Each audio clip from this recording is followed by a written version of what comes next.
ಅಡಿಯೇನ್ ರಾಮಾನುಜದಾಸನ್. ಯುಧಿಷ್ಠಿರ ಶ್ರೀಕೃಷ್ಣನನ್ನ ಆಶ್ವಯುಜ ಮಾಸದ ಶುಕ್ಲ ಪಕ್ಷದ ಏಕಾದಶಿಯನ್ನ ಏನಂತ ಕರೀತಾರೆ, ಅದರ ಮಹಿಮೆಯನ್ನ ದಯಮಾಡಿ ಹೇಳು ಪ್ರಭು ಅಂತ ಕೇಳ್ತಾನೆ. ಆಗ ಕೃಷ್ಣ ಹೇಳ್ತಾನೆ, ಎಲೈ ರಾಜಶ್ರೇಷ್ಠನೇ ಕೇಳು, ಆಶ್ವಯುಜ ಮಾಸದ ಏಕಾದಶಿಯನ್ನ ಪಾಪಾಂಕುಶ ಏಕಾದಶಿ ಅಂತ ಕರೀತಾರೆ. ಹೆಸರೇ ಹೇಳೋ ಹಾಗೆ ಎಲ್ಲ ಪಾಪಗಳನ್ನ ಈ ಏಕಾದಶಿ ಆಚರಣೆಯಿಂದ ಕಳೆದುಕೊಳ್ಳೋದ್ರಿಂದ ಇದನ್ನ ಪಾಪಾಂಕುಶ ಏಕಾದಶಿ ಅಂತ ಕರೀತಾರೆ. ಪಾಪಗಳಿಗೆ ಪಾಶವಾಗಿಯೂ ಅಂಕುಶವಾಗಿಯೂ ಇರುವ ಈ ಏಕಾದಶಿಯನ್ನ ಪಾಶಾಂಕುಶ ಏಕಾದಶಿ ಅಂತ ಕೂಡ ಕರೀತಾರೆ. ಈ ದಿನ ಭಗವಾನ್ ಪದ್ಮನಾಭನನ್ನ ಭಕ್ತಿಯಿಂದ ಪೂಜೆ ಮಾಡಬೇಕು. ಹಾಗೆ ಮಾಡೋದ್ರಿಂದ 100 ಸೂರ್ಯಯಾಗ ಮಾಡಿದ ಹಾಗೂ 100 ವಾಜಪೇಯ ಯಾಗ ಮಾಡಿದ ಪುಣ್ಯ ದೊರಕತ್ತೆ.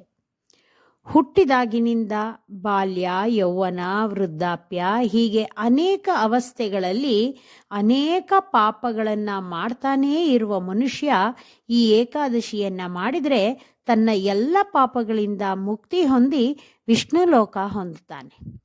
ಈ ಏಕಾದಶಿ ಆಚರಣೆಯಿಂದ ಹೆಣ್ಣು, ಹೊನ್ನು, ಮಣ್ಣು ಎಂಬ ಲೌಕಿಕ ಸಂತೋಷಗಳನ್ನು, ವಿಷ್ಣು ಸಾನ್ನಿಧ್ಯ ಅನ್ನೋ ಸದ್ಗತಿಯನ್ನು ಹೊಂದುತ್ತಾನೆ.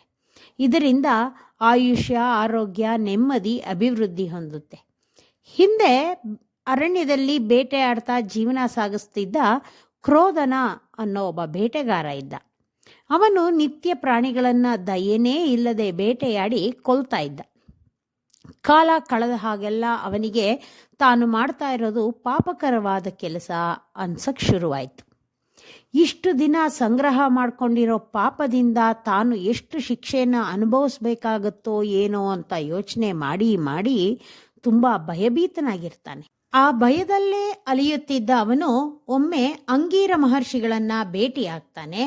ಅವನು ಅಂಗೀರ ಮಹರ್ಷಿಗಳನ್ನ ತನ್ನ ಪಾಪಗಳನ್ನ ಹೇಗೆ ಹೋಗಲಾಡಿಸ್ಕೊಳ್ಬೇಕು ಅದನ್ನ ಹೇಳಿ ನನ್ನ ಮನದ ಭಯವನ್ನ ಪರಿಹಾರ ಮಾಡಿ ಅಂತ ಕೇಳ್ತಾನೆ.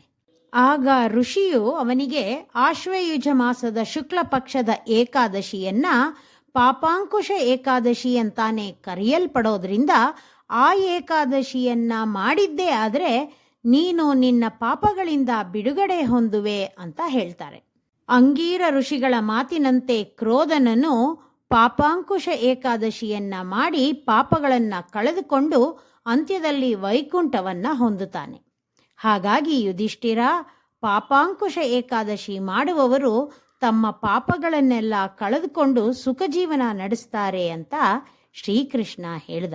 ಶ್ರೀಮತೇ ರಾಮಾನುಜಾಯ ನಮಃ.